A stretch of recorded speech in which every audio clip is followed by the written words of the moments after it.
பொதுச் செயலாளர் ஓடிவிட்டார், நிர்மல்குமார் ஓடிவிட்டார். யாரு ஓடுனது? உங்க அப்பா கைது செய்யும் பொழுது நீங்க ஓடுனீங்களே, அப்படியா ஓடணும்? நாங்க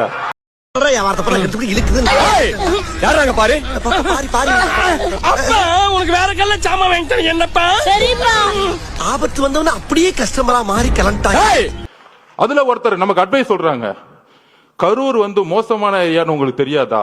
அந்த செந்தில் பாலாஜி ஒரு ரவுடி பையன் உங்களுக்கு தெரியாதா? 6 மாசம் இருங்கடா. யாரு ரவுடி, யாரு அதிகாரப்படும் தெரியும்டா உங்களுக்கு? பண்ணி பாரு நான் எதுக்கு தேடி போய் ஒரு பண்ணிய பார்க்கணும்? அதுக்கு பதிலா தான் உன்னை பார்க்கறேன்ல.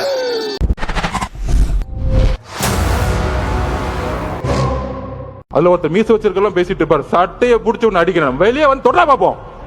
மீடியானா தைரியம் தொடுங்க பாப்போம். கண்ணுல பட்டுதான் என்ன ஆயிருப்பேன், தாராயிருப்போமே. பெரிய பெரிய நடிகர்கள்லாம் இன்னைக்கு மிரட்டி ரெட் ஜாயின்ல சைன் போட வச்சுட்டாங்க. உங்களுக்கு யாருன்னு தெரியும், அவங்க பேரை சொல்ல வேணாம். அவங்க இப்ப நமக்கு எதிராக பேசிக்கிட்டு இருக்காங்க. 5 வருஷத்துக்கு முன்னாடி மாற்றம் அப்படின்னு சொன்னவங்கலாம் இப்ப இந்த பக்கம் போய், ஐயா நீ தான் ஏன் எனக்கு சைன் அப் போடு, நான் ஒரு படத்தை நடிக்கிறேன்னு படத்துக்கு போயிட்டாங்க. ஏண்டா இதெல்லாம் ஒரு பொளப்பாடா? ஏறலப்பா. சகோதரர் அன்பில் மகேஷ் அவர்கள் ஒரு பெர்ஃபார்மன்ஸ் பண்ணாரு. படிச்சு சொன்னடா கண்டிஷன்ஸை ஃபாலோ பண்ணீங்களான்னு. அது மாதிரி இப்ப நம்ம நேருவானன்ட்ட சொல்லலாம், அண்ணே படிச்சு சொன்னமே ரூல்ஸை ஃபாலோ பண்ணுங்கன்னு. இப்ப பாருங்க, தேவையில்லாம இடி உள்ள வந்துருச்சு. அளவில்லாத முட்டாள்தனத்தினால ஒரு சிசிய கிட்ட அடி வாங்கிட்டேயா. இந்த கரூர் சம்பவத்துக்கு அப்புறமே அவசரமா ஒரு தனிநபர் ஆணையம். பஞ்சாயத்து நடக்கட்டும். யாரா இருந்தாலும் தைரியமா சொல்ல பாருங்க, பயப்படாதா. அதுக்கப்புறம் அந்த தனிநபர் ஆணையத்தை தலையிலேயே கொட்டி வீட்டுக்கு அனுப்பிச்சிட்டாங்க. அது வேற விஷயம். நம் ராஜதந்திரங்கள் அனைத்தும் வீணாகிவிட்டதே. இன்னும் பயிற்சி வேண்டுமோ? உச்ச நீதிமன்றம் தமிழக அரசின் தலையில் ஓங்கி நறுக்கு நறுக்கு நறுக்கு என்று கொட்டியதை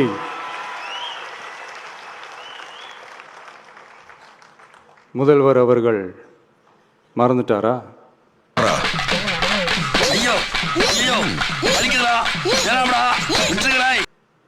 உச்ச நீதிமன்றத்தில் திமுக அரசுக்காக வாதாடிய அறிவார்ந்த மூத்த வழக்கறிஞர்கள் பதில் சொல்ல இயலாமல் வாய் மூடி மௌனம் காத்ததை நாடே,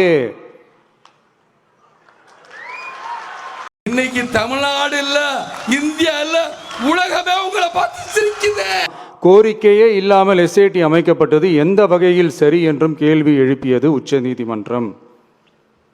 புள்ள பூச்சிக்கெல்லாம் கொடுக்கும் முளைக்கும்னு நான் என்ன கனவா கண்டேன். நீ என்ன நினைக்கிறேங்கிறது எனக்கு தெரியும். தெரியுதா? இதெல்லாம் என்ன அவங்களுக்கு புதுசா? என்ன 1969க்கு அப்புறமே எப்போ கட்சி அவங்க கைக்கு வந்ததோ, இன்னும் குறிப்பா சொல்லணும்னா 1972க்கு அப்புறம் கேள்வி கேட்க ஆளே இல்லாம போச்சுல. அதுக்கப்புறமே இந்த திமுக தலைமை இப்படிதானே இருக்குது.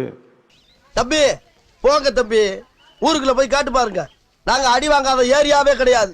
இப்ப நாங்க கேட்டோமே இந்த சில கேள்விகள், இதெல்லாம் நான் கேட்கல, சுப்ரீம் கோர்ட் கேட்டிருக்கு. இதனால என்ன புரிய வருது? இந்த கவர்மெண்ட் நடத்துற அந்த விசாரணை மேல சந்தேகம் ஏற்படுதுன்னா அதுக்கு என்ன அர்த்தம்? உங்க மேல நம்பிக்கை இல்லைன்னு அர்த்தம். ஏன்டா டேய், இது வரைக்கும் நீங்க போற காரியம் ஏதாச்சும் விளங்குறாடா? பஸ்ல இருந்து பஞ்சாயத்து வரைக்கும் செருப்படி வாங்குறீங்களே, அப்புறம் எதுக்கு நான் உங்களுக்கு இன்னும் இந்த வரட்டுக்கு வருவேன்? இதெல்லாம் ஏன் எதுக்காகன்னு முதல்வர் அவர்களுக்கு புரியுதா? புரிஞ்சுன்னு சொன்னா வேற ஏதாவது கேள்வி கேட்பீங்களா? நோ, அப்ப புரிஞ்சுது. சுப்ரீம் கோர்ட் சொன்னதோட மட்டும் இல்ல, நிஜத்திலும் இன்னைக்கு மக்களுக்கு இந்த கவர்மெண்ட் மேல இருக்கிற நம்பிக்கை மொத்தமாக மண்ணுக்குள் புதைந்து விட்டது. இதுவாவது முதல்வர் அவர்களுக்கு புரியுதா? புரியலனா 2026 தேர்தல்ல இந்த திமுக தலைமைக்கு மக்கள் இன்னும் ஆழமா அழுத்தமா புரிய வைப்பாங்க. இன்னைக்கு அடிக்கிற அடியில மூஞ்சி முகரையெல்லாம் பஞ்சராயிரணும். நீ பாக்குற இன்னைக்கு சகல என் அடிய பார்த்தது இல்லையா? பார் என்ன அடிங்கிறத மட்டும் நீ இன்னைக்கு பாக்குற. நீ அப்ப கூட இவங்க என்ன பண்ணுவாங்க தெரியும்ல, 5 வருஷத்துக்கு ஒரு வாட்டி பழக்க தோஷத்துல ஒரு அறிக்கை ஒண்ணு வெளியிடுவாங்களே, மக்கள் தீர்ப்புக்கு தலை வணங்குகிறோம். போதும், ஆயத்தை யூஸ் பண்ணுங்க பாஸ்.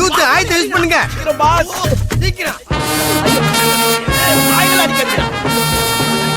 ஒரு தடவை காமிச்சா பரவாயில்ல, ஒவ்வொரு தடவை வெள்ள கொடிய காமிச்சுனே இருக்கிறானுங்க. ஆனா நீங்க இதுல மகேஷ் பொய்யாமொழி மட்டும் பார்த்திருப்பீங்க. இன்னொரு நெப்போ கிட்ட ஒன்று வரும் காலையில துபாயில இருந்து கிளம்பி. அவர் ஏதோ துபாயில போய் தமிழ்நாட்டில் ஒரு தியாகம் பண்றதுக்காக அங்க உண்ணாவிரதம் போன மாதிரியும், அங்கிருந்து இந்த மக்களுக்கு ஓடி வந்த மாதிரியும் வந்துட்டு ஒரு மணி நேரம் கூட ஹாஸ்பிட்டல் இல்ல. என்னடா அவார்டா கொடுக்குறாங்க, இப்படி ஆக்ட் பண்றியா? தமிழக சட்டமன்றத்தில் நமக்கு எதிராக நிகழ்த்தப்பட்ட ஓர் உரைக்கு ஒரு நாகரிக பதிலடி கொடுக்கணும்னு நான் நினைக்கிறேன். என்ன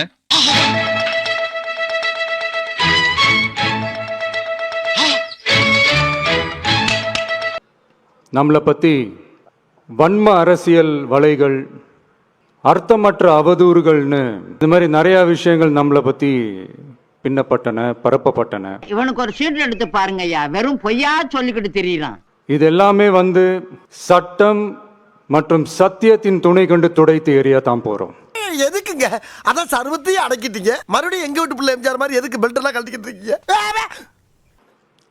நாங்க ஒரு இடம் செலக்ட் பண்ணி கேட்போம், மக்கள் நல்லா ஸ்பேஷியஸா நின்று பார்க்குற மாதிரி.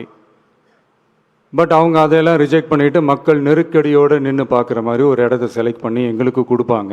யாராவது மொட்டை அடிச்சிட்டு வந்தா அவன் தலையில தபையெல்லாம் வாசிப்பீங்க. அதெல்லாம் எனக்கு வாசிக்க தெரியாது. இப்ப நான் வாசிக்கிறேன் பாரு. இந்த மாதிரி அது மட்டும் இல்ல, இந்தியாவிலேயே எந்த ஒரு அரசியல் கட்சி தலைவருக்கும் கொடுக்கப்படாத கண்டிஷன்ஸ். பஸ்ஸுக்குள்ளேயே இருந்து பார்க்கணும், மேலே கை காட்டக்கூடாது, இப்படிலாம் ஒரு அதீத கட்டுப்பாடுகளை கொடுத்த இப்படி பொய் மூட்டைகளா நம்மளை பத்தி இந்த அவதூறுகளை அவிழ்த்து விட்ட முதல்வர் அவர்களுக்கும் திமுக அரசுக்கும் சார்பாக கோடிகளை கொட்டி அமர்த்தப்பட்ட அறிவார்ந்த வழக்கறிஞர்கள் இந்த கபட நாடக திமுக அரசோட தில்லுமுல்லுகளை தாங்கி பிடிக்க இயலாமல் உச்ச நீதிமன்றத்தில் திக்கு திணறி நின்றது. சாரி யுவரான, தங்களுக்கு தெரியாத சட்டம் ஒன்றும் இல்லை. அதில் எந்த சட்டம் சிறந்த சட்டமோ அதை தாங்களே தேர்ந்தெடுத்து. நீங்க பரம்பரையாவே டிஎம்கே இருக்கிறதுனால போடுறீங்களா, இல்ல அவங்க செஞ்சு நல்லது அதை பார்த்து போடுறீங்க? எப்படி? நல்ல விஷயம். Okay, thanks. பரம்பரை டிஎம்கே காரரு இவ்வளவு 200 ரூபாய் வச்சிருக்காரு.